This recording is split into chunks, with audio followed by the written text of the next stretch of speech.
Alors, on va méditer. Si vous entendez un petit bruit, ben, c'est parce qu'on est à la maison et donc couvre-feu. Ceci étant dit, voilà, c'est un peu les aléas de l'enregistrement en direct. Mais on va vous partager. Alors, Ecclésiaste, chapitre 1er, versets 9 et 10. Voici ce qu'il dit. Ce qui a été, c'est ce qui sera. Écoutez bien ce sens-là. Ce qui a été, c'est ce qui sera. Et ce qui est fait, c'est ce qui se fera. Écoutez aussi la phrase qui suit. Il n'y a rien de nouveau sous le soleil. Verset 10 vient apporter une lumière supplémentaire sur ce qu'on veut partager. Y a-t-il une chose dont on dise, voici ceci est nouveau? Elle a déjà eu lieu dans les siècles qui nous ont précédés. Alors, c'est vrai que quand on lit ces passages, on s'interroge. Qu'est-ce qui se passe? Et j'avoue que je vais peut-être dire des bêtises dans la minute qui suit là, parce que ça dépasse mon domaine de compétences. Et c'est une comparaison un peu allégorique ou une image que je me fais tout seul. Si j'ai tort, les scientifiques qui écouteraient éventuellement ce message pourront dire, ouh là là, qu'est-ce qu'il dit comme bêtise? Mais voilà, je vais dire une bêtise. Voilà, comme ça, je l'assume un peu. Aussi vrai que la Terre tourne sur elle-même et autour du Soleil, d'accord? Eh bien, on a l'impression que cette réalité-là reflète aussi la réalité historique de l'histoire de l'humanité. Alors, je ne suis pas calé dans l'histoire de l'humanité, mais j'aime beaucoup l'histoire. À l'école, je prenais une bonne note dans les matières d'histoire géo parce que ça m'a toujours plu, l'histoire. Et plus on prend connaissance de l'histoire et plus on découvre que finalement, on a l'impression que l'histoire égaye, se répète et on voit encore et encore des choses qui se sont passées déjà par le passé. Alors, c'est dans cette idée-là que j'aimerais vous inviter à une expérience d'observation, si vous voulez bien. Et en même temps, dans ce message, je voudrais aussi ajouter une dimension qui est à la fois historique, prophétique, et on analyse un petit peu le texte de la parole de Dieu. On va lire un chapitre de la Bible. Et tout en lisant ce qui est prophétisé, c'est un passage du prophète Ésaïe, le chapitre 19. En lisant ce passage, ce matin, par exemple, j'ai observé certaines choses que j'ai trouvées intéressantes et parallèles avec aujourd'hui. Alors, nous sommes à l'époque du prophète Ésaïe, donc il y a quand même plus de 2500 ans en arrière. On peut même ajouter 100 ou 200 ans de plus, mais je n'ai pas vérifié la date, mais bon, je crois que c'est à peu près vers 700 avant Jésus-Christ. Si je me trompe, certainement de quelques années. Voilà. Quand il a prophétisé dans ce chapitre 19 au sujet de l'Égypte. Et j'aimerais lire ce texte, chapitre 19, et faire un parallèle qui m'a sauté aux yeux avec notre réalité aujourd'hui au 21e siècle. Nous sommes, je vous rassure, nous sommes aujourd'hui c'est le 20, je crois, c'est ça, le 20 février 2021. C'est le 19, on me dit, donc c'est le 19, voilà, c'est vendredi 19, ok? Je commence, le mieux, c'est ça. Voilà ce que dit ce texte. Ésaïe, chapitre 19, verset 1er, le premier verset. Menace sur l'Égypte. Alors, je précise que j'ai la version de ma Bible, pour ceux qui prendraient leur Bible, c'est la version dite de la colombe. Ça, si vous avez la même, tant mieux. Si vous avez une autre, c'est pas grave. Les quelques mots peuvent changer selon les versions, mais la réalité, elle est là. Menace sur l'Éternel. Voici l'Éternel monté sur une nuée rapide. il vient en Égypte. Les faux dieux de l'Égypte frémissent devant lui et le cœur des Égyptiens défaille en eux. Ce premier verset m'éclaire déjà sur des choses. Alors, quand on connaît la Bible, on voit quelque chose d'intéressant. Si on croit à l'eschatologie sur la fin des temps et tout ça, et d'autres passages de la Bible, il est toujours question de nuages, d'un nuée où Dieu est dessus. Parfois même les dessinateurs dessinent Dieu assis sur les nuages, mais c'est vrai que c'est une expression. Et il y a une réalité. Et dans ce passage, il est dit, voici l'Éternel monté sur une nuée rapide. Alors bon, effectivement, les plus jeunes peut-être feront un souvenir, ça n'a rien à voir avec Dieu, et il va de soi, mais il y avait un dessin animé où il y avait un bonhomme qui marchait aussi, enfin qui se déplaçait sur un petit nuage rapide. Voilà, ça c'est pour clin d'œil pour l'enfance de certains il y a bien, bien longtemps. Bon, rien à voir avec le texte, mais des fois les personnes sont inspirées aussi par la Bible, hein. Là, par contre, c'est l'Éternel qui vient. Alors, la Bible dit que l'Éternel vient avec les nuées. Et beaucoup de chrétiens croient bien sûr dans le retour de Jésus sur les nuées. Et il y a un programme eschatologique à ce sujet dont je ne vais pas rentrer, ce n'est pas le but. Et ce qui m'intéresse d'abord ici, c'est que c'est quelque chose qui n'est pas bien, qui va arriver sur l'Égypte. Et la première chose qui se passe, c'est que il est dit que le cœur des Égyptiens ont commencé à défaillir.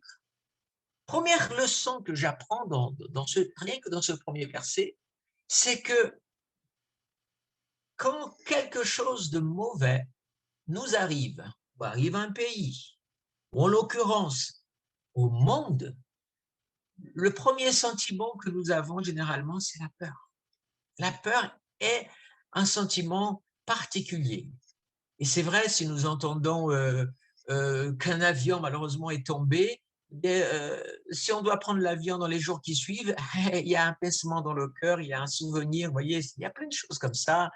Il y a même des gens qui sont terrorisés, ils vont regarder un film avant de prendre l'avion et tout d'un coup c'est un film où il y a une catastrophe dans un avion, donc ils ne veulent même pas voir parce qu'il y a ça, voilà. La peur, elle nous persécute parfois, hein. Elle est là, mais la peur est mauvaise conseillère et elle introduit spirituellement pas mal de choses qu'on ne va pas développer plus que ça, mais en tout cas, il y a la peur qui est là. Donc nous sommes face à ce qu'on appelle un moment où Dieu s'est occupé d'un pays, d'une nation, et cette nation s'est révélée toujours réfractaire à Dieu, toujours, vous savez, les Égyptiens sont connus pour être, on va dire, des adorateurs de différentes divinités.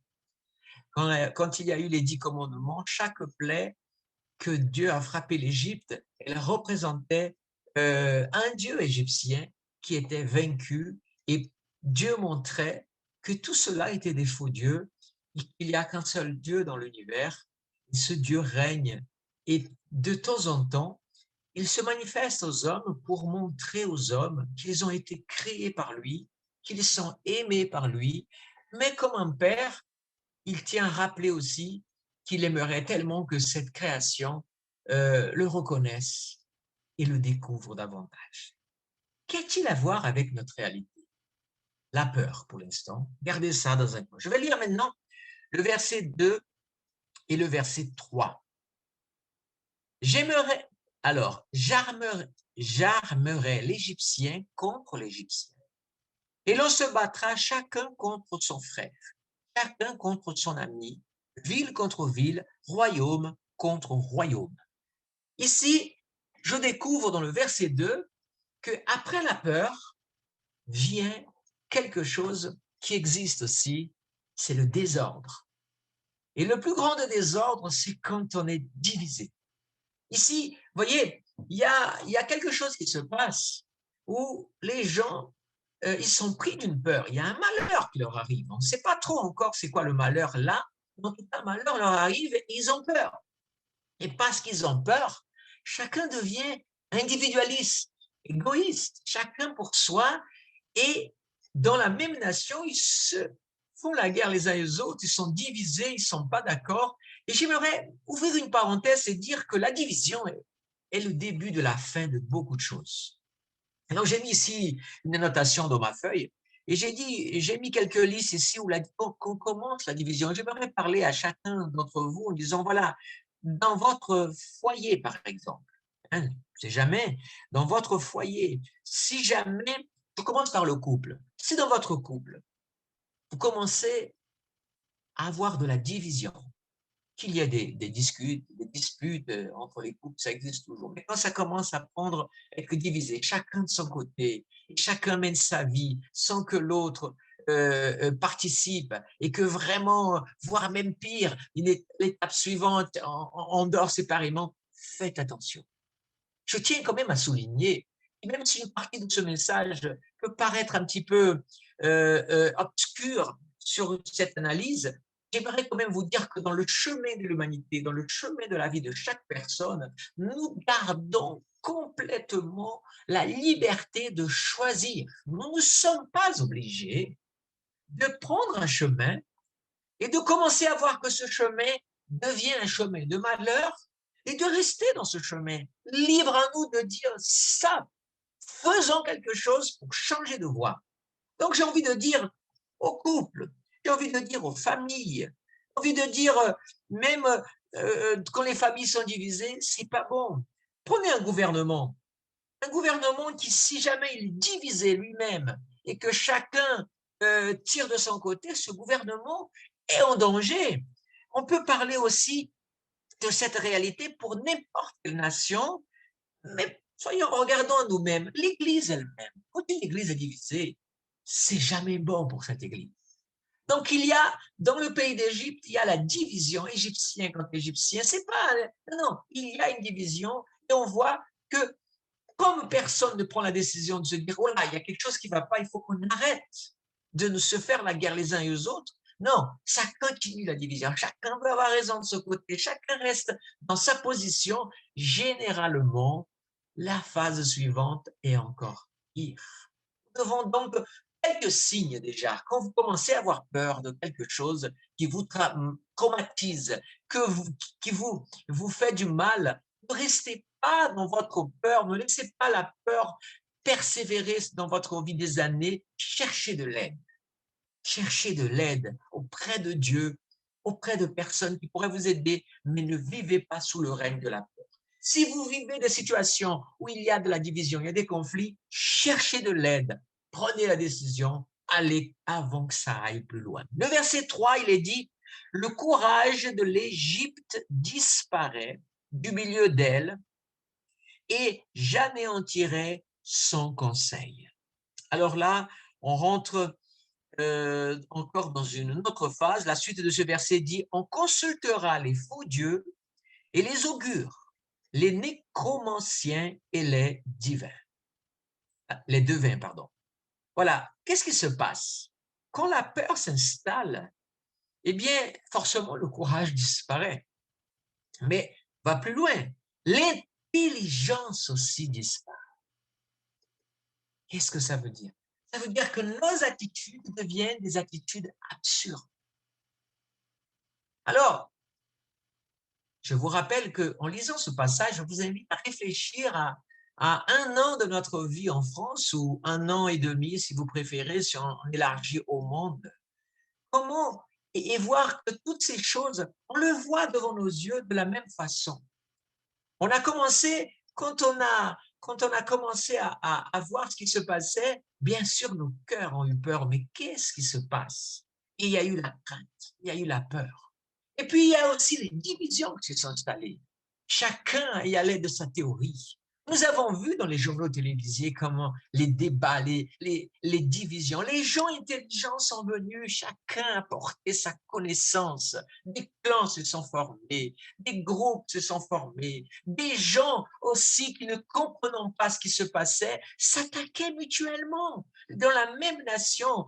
Ce qu'on peut parler pour notre pays, la France, c'est valable aussi. Je peux vous assurer, si vous avez pu voir dans d'autres nations, la même chose s'est produite aux États-Unis. États-Unis, ça s'est produit dans d'autres pays, et d'autres pays, il y a eu des divisions, il y a eu des conflits, des partis, les partis de porter le masque, les partis de ne pas porter le masque, le parti de ceci, le parti qu'il faut cela, le parti du complot, le parti du non-complot. Et vous voyez, les intelligents, eh bien, aucun n'avait assez d'intelligence pour satisfaire à tout le monde. Nous vivons et nous avons vécu cette réalité-là. Et vous voyez, ce processus, il continue.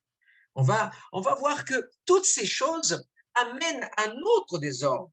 Quand nous sommes dans le désordre émotionnel, dans le désordre psychologique, dans le désordre de ne pas comprendre ce qui nous arrive, et on commence à ne plus avoir confiance un petit peu, ni au gouvernement, ni aux spécialistes, ni à ceci, ni cela, parce qu'on a peur, parce qu'on est divisé, et qu'on ne comprend pas. Alors, les Égyptiens, comme ils servaient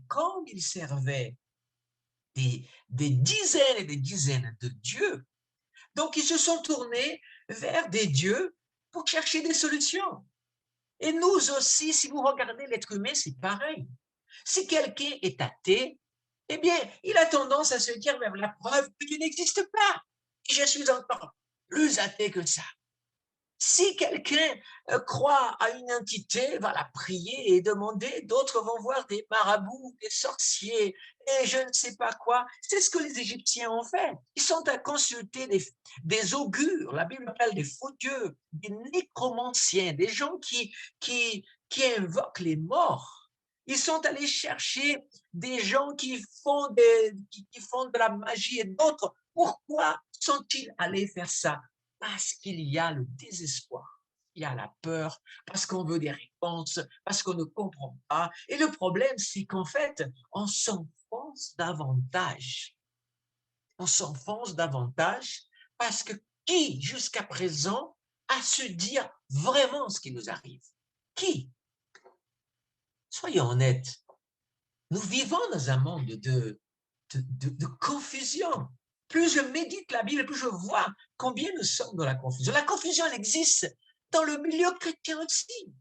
Pour ceux qui croient aux prophètes, comme la Bible l'explique, je crois aux prophètes de Dieu dans la Bible et aux prophètes de Dieu aujourd'hui. Je me rends compte que qu'on aille d'Amérique en Afrique, en Asie, beaucoup de prophètes se sont levés pour expliquer ce qui se passait. Beaucoup de gens, que ce soit en France ou ailleurs, ont dit ça, c'est Dieu qui fait ceci. D'autres disent non, ça, c'est pas Dieu, c'est le diable. Et on a remarqué qu'il y avait des prophéties de toutes sortes et elles se contradisaient. Et là, on est dans la confusion et on ne sait pas. Et qui dit la vérité? Et qui devons-nous croire? Alors, on continue notre lecture. Nous arrivons maintenant au verset 4. Et je livrerai l'Égypte entre les mains de seigneurs durs. Un roi cruel dominera sur eux. Oracle du Seigneur, l'Éternel des armées. Alors là, on est quelque chose d'intéressant. C'est une étape qui peut-être va-t-on vivre? Peut-être des pays sont en train de le vivre ou pas. Alors peut-être c'est une parole prophétique, pas de moi, mais une dimension prophétique qu'il y a dans la Bible et on pourra voir qu'est-ce qui se passe au milieu de ce désordre. Les dirigeants, les pauvres, on va dire comme ça, ils n'ont peut-être pas signé pour vivre ça, et ils sont face à cette patate douce, on va dire comme ça, dans les mains, c'est chaud, et que faire de tout ça? Alors bien sûr, ils essayent. Et j'ai envie de dire que c'est la phase où les dirigeants des nations essayent de faire quelque chose. Alors, j'ai marqué ici, les dirigeants eux-mêmes sont débordés et très souvent vacillent. Hein? Qu'est-ce qu'on a dit? Rappelez-vous, on a lu ça. Que ce soit en France ou ailleurs, quand les gouvernements disaient une chose, après il y avait contradiction. Et qu'est-ce qui se passait? Les gens repassaient les vidéos et montraient combien tous ces hommes et ces femmes qui nous dirigent étaient déboussolés. C'est dommage qu'ils ne sont pas venus nous le dire. Vous savez, ça nous dépasse la situation.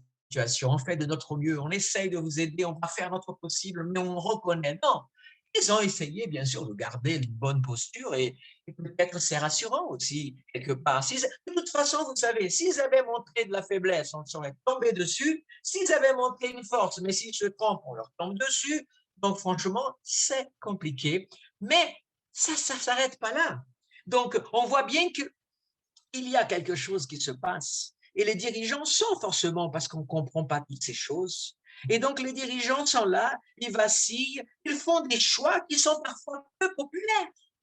Mais quand la nation est en désordre, les choix ne vont pas plaire. Alors, ils ont fait des choix pas populaires, franchement. Et moi, je dis, voilà, mais est-ce que quelqu'un pourrait faire mieux qu'eux? Je ne sais pas, je ne suis pas ni contre ni favorable. Moi, le gouvernement qui se trouve dans le pays, je le soutiens par la prière. Voilà, je soutiens par la prière parce que moi, même dans mon domaine, en tant que responsable spirituel, je sais que ce n'est pas facile de diriger. Alors, ce n'est pas moi le premier qui vais jeter la pierre au gouvernement parce qu'ils réussissent ou qu'ils ont des échecs. Je dis simplement, ce n'est pas facile, mais c'est une dimension qu'on trouve aussi dans ce que la Bible dit. Donc, les dirigeants sont débordés, ils font des choix populaires. Et qu'est-ce qui se passe? Parfois, ils deviennent plus durs parce que c'est des choix à faire. Ou alors, on voit bien que autre chose peut se passer aussi.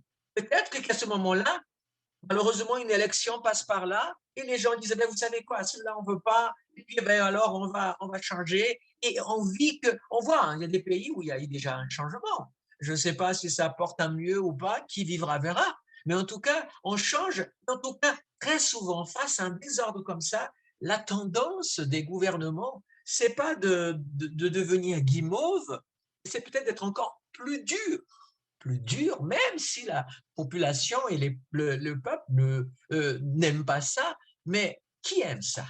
Donc, voilà cette réalité, mais c'est marqué que ça arrive à eux aussi. Continue mon analyse encore avec vous. Et donc, des fois, d'autres plus durs prennent la place, mais bon, voilà, c'est des choses comme ça. Maintenant, je vais faire un saut dans ce chapitre un peu plus loin, je vais aller directement au verset 8 et au verset 8, 9 et 10. Je vous lis. Les pécheurs gémiront, et tous ceux qui jettent l'hameçon dans le Nil seront en deuil, et ceux qui étendent des filets à la surface des eaux seront désolés. Ceux qui travaillent le lin peigné et qui tissent des étoffes blanches seront honteux. Écoutez le verset 10. Les soutiens du pays seront dans l'abattement, tous les travailleurs salariés auront l'âme attristée. Ah, voilà. Qu'est-ce qui va arriver, malheureusement? Je vous annonce rien de nouveau. Ça fait déjà un moment qu'on nous dit crise économique à venir. Alors, je sais que parmi nos frères chrétiens, il y a ceux qui n'aiment pas entendre ce genre de choses. Ils vont dire, ah, prophète de malheur, il dit là, non, mais Dieu ici, il dit cela. Mais attendez, le message n'est pas fini. Comprenez déjà deux choses. D'abord, dans ce texte, il est dit que c'est Dieu qui visite. Parce qu'il ne faut pas qu'on soit contradictoire avec nous-mêmes. La Bible dit qu'il n'y a rien qui se passe sans que Dieu le sache, que Dieu l'autorise, le permette dans l'univers. Ou alors, il n'est pas Dieu. C'est quelle dimension nous avons de Dieu. Donc, nous devons nous regarder en face et accepter que Dieu n'est pas un humain, mais il est Dieu et que il y a beaucoup de choses qui nous dépassent. Nous, on voit notre télévision avec les malheurs qui arrivent un petit peu à droite ou à gauche. On est déjà déstabilisé quand c'est terrible. Alors Dieu voit tout l'univers et il sait ce qui se passe. Il sait ce qui se passe, ce qui déplaît. Et je sais que n'aime pas beaucoup, c'est surtout ces temps-ci qu'on parle beaucoup de Dieu, la séparation et tout ça. Mais là, je ne suis pas en train de faire autre chose, je suis en train de parler de mon domaine, celui à quoi j'ai un peu de relation et de connaissance, c'est-à-dire parler par la parole de Dieu. Ce Dieu, c'est lui qui visite l'Égypte. Il y a un moment, il dit, voilà, j'ai permis toutes ces choses. Pour comprendre une chose, une parenthèse, j'ouvre ici. La Bible n'est pas faite pour être analysée à la lettre, les mots. Parce que les mots, déjà, c'est pas le plus important de la Bible, c'est pas les mots qui sont écrits, mais c'est l'esprit qu'il y a derrière ce mot, l'explication qu'il y a. Donc, des fois, nous sommes attachés à Dieu a fait ça, mais des fois, ici, nous n'avons pas la révélation que la manière dont Dieu visite parfois avec dureté un pays, c'est pas Dieu en personne qui descend, même si on a lu quand même qu'il descend dans un nuage rapide, ça veut dire que ce malheur, c'est une façon de dire que ce malheur va arriver subitement. Hier, nous étions, waouh, tranquilles, et aujourd'hui, nous sommes, oh, enfermés. Cette situation, elle est arrivée subitement et on n'attendait pas et on n'était pas prêt. Et donc, pour les Égyptiens dans ce texte, c'est pareil. Je ne dis pas qu'aujourd'hui, parce que je n'ai pas de révélation particulière, les prophètes ont déjà dit que c'est Dieu, et comme je sais que Dieu dirige et domine tout, mais je sais une chose, Dieu aussi a la solution de tout. Et moi, je ne me laisse pas décourager par le malheur qui nous entoure, mais j'ai l'espérance qu'on va s'en sortir parce que Dieu, il intervient. Il intervient de différentes façons. Il n'intervient pas simplement personnellement, mais il intervient aussi au travers des personnes qu'il utilise, que ce soit dans le milieu médical, dans le milieu scientifique, dans le milieu des sages, mais il va intervenir au travers des personnes qui peut-être, selon la Bible en tout cas, vont pouvoir se tourner aussi vers lui et se dire, Seigneur, aide-moi dans mon domaine pour que je puisse aider mon prochain. Alors, on est dans ce passage où on voit ces choses-là qui se passent, je viens de vous lire, et qu'est-ce qui se passe? Eh bien, l'Égypte va rentrer à cause de tous ces malheurs dans une crise économique. Quelqu'un a dit un jour, je crois il n'y a pas très longtemps, que la chose la plus heureuse que les hommes vont avoir dans les prochains jours s'appelle un travail. Encore plus qu'avant. Parce qu'avoir un travail, c'est un privilège. Surtout si les situations. Nous savons tous que dans le monde, et même en France, les besoins alimentaires, les besoins sont déjà criants. J'imagine la Croix-Rouge, les Restos du Cœur et bien d'autres associations qui aident, qui doivent déjà être débordées. Parce que peut-être avec tous les investissements qui sont obligés d'être mis pour essayer d'éradiquer tout ça, eh bien, ça va forcément déséquilibrer la balance. Et la Bible dit qu'effectivement, vient à ce moment la prochaine étape, la crise. Ça veut dire qu'ici, on a l'image des gens qui travaillent, mais ils sont malheureux. Celui qui fait ce métier ou l'autre n'est pas heureux parce que même son salaire ne suffit plus pour vivre à cause de la situation dans laquelle donc la crise économique s'installe dans le pays. Alors, on arrive au verset 11 à 14. Les princes de Tsoan ne sont que des insensés. Les sages conseillers du Pharaon forment un conseil stupide. Comment osez-vous dire au Pharaon, je suis fils des sages, fils des anciens rois? Où sont-ils donc tes sages? Qu'ils te fassent des révélations et qu'on apprenne ce que l'Éternel des armées a résolu contre l'Égypte. Les princes de Tsoan, tous sont fous. Les princes de Note sont dans l'illusion. Les chefs des tribus égarent l'Égypte. L'Éternel a répondu au milieu d'elle. Écoutez, ce passage, il est sévère. L'Éternel a répondu au milieu d'elle un esprit de vertige pour égarer les Égyptiens dans tous leurs actes, comme un homme ivre s'égare dans son vomissement. Waouh, c'est terrible. Mais vous savez, ces hommes de l'époque, ils croyaient au Dieu, à tellement de Dieu, que tout ce qui se passait dans leur vie, c'était forcément parce qu'ils avaient déplu à un Dieu. Que ce soit les Égyptiens, que ce soit les Grecs, que ce soit les Romains, ils étaient tous, et encore les Acadiens, les Sumériens, on peut remonter encore beaucoup plus anciens dans le temps, tous ces gens vivaient dans la peur, dans la croyance de déplaire au Dieu.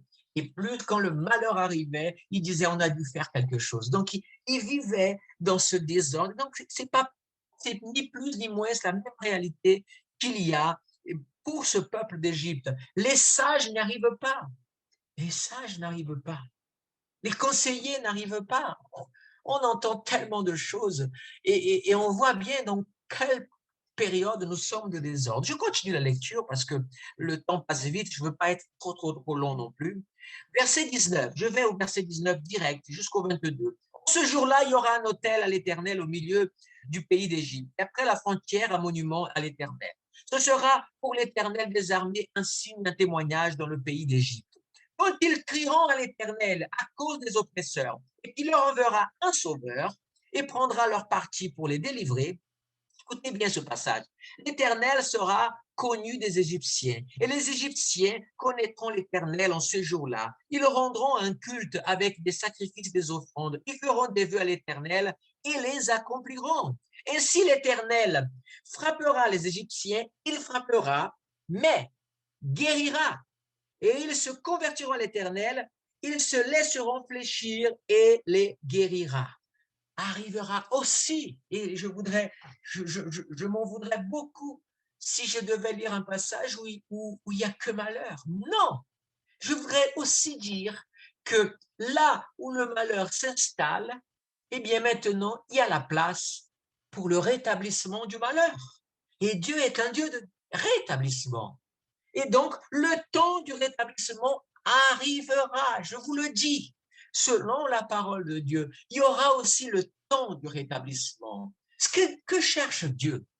Dieu cherche simplement que ses enfants, et quand je dis ses enfants, je m'adresse déjà à commencer par l'Église même du Seigneur, à ceux qui croient en lui, à ceux qui disent, tourne-toi vers le Seigneur. Prie. Cherche pas à faire de la politique. Cherche pas à faire du complot. Cherche pas à comprendre ou à interpréter. Viens prier. Cherche le Seigneur. Tourne-toi vers lui, car de lui se trouve aussi la guérison. Je continue pour aller plus loin encore. Il y a 4 temps qui va arriver. Et je voudrais vous mettre ça sur votre cœur. Le temps du rétablissement. Ensuite, verset 23, en ce jour-là, il y aura une route d'Égypte en Assyrie. Les Assyriens iront en Égypte et les Égyptiens en Assyrie, et les Égyptiens avec les Assyriens, rendront un culte à l'Éternel. Il y aura le temps, après le temps du rétablissement, il y aura le temps du rassemblement. Dieu veut rassembler. Pas éparpillé, pas divisé, mais rassemblé. Vous savez, dans le texte, il faut rester dans le contexte du texte aussi. Même si je sors pour faire une comparaison avec notre présent, nous ne pouvons pas oublier, Assyriens et Égyptiens se s'étaient fait la guerre. Les Assyriens sont venus et ont fait la misère au 7e siècle, au 8e siècle avant Jésus-Christ. Ça a été terrible pour les Égyptiens. Les Assyriens étaient puissants et tout. Mais ici, maintenant, il est question que ces peuples-là, il y ait à nouveau une espèce de rassemblement, qu'ils puissent à nouveau faire commerce ensemble et à nouveau établir de nouvelles choses. Tant de rétablissement qui va arriver, tant de rassemblement qui va arriver.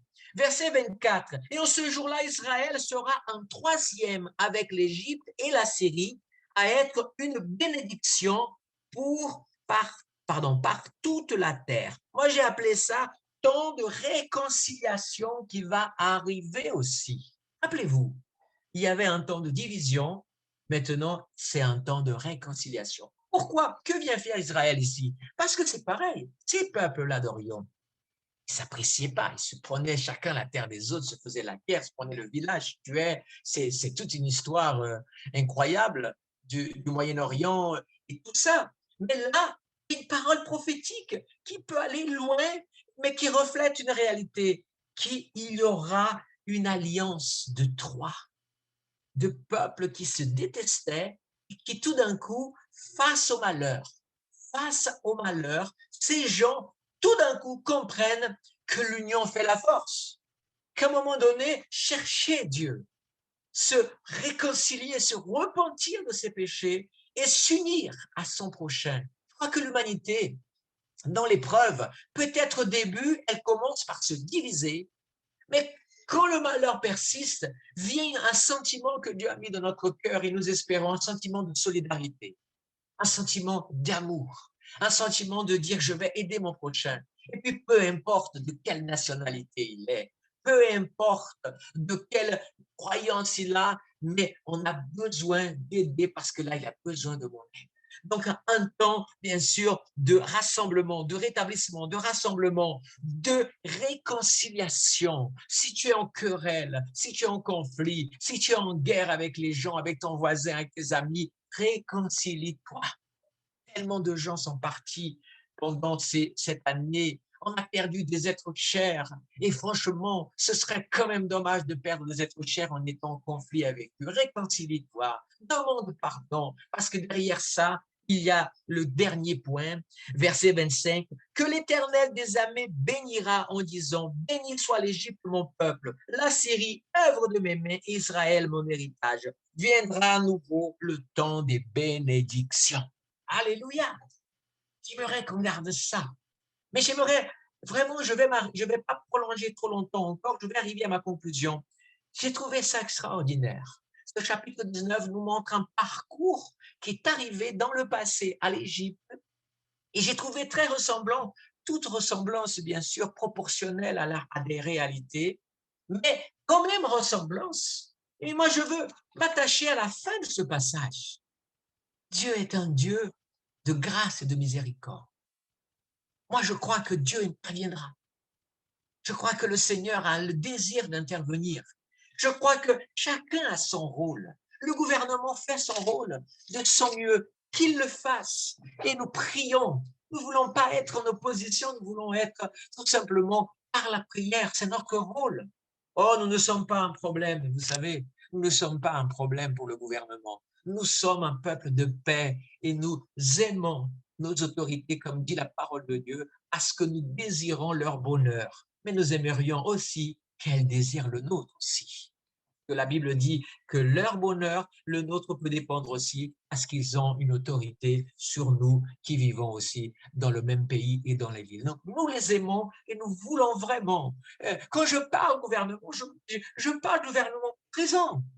Comme nous avons aimé et nous avons aussi le gouvernement passé.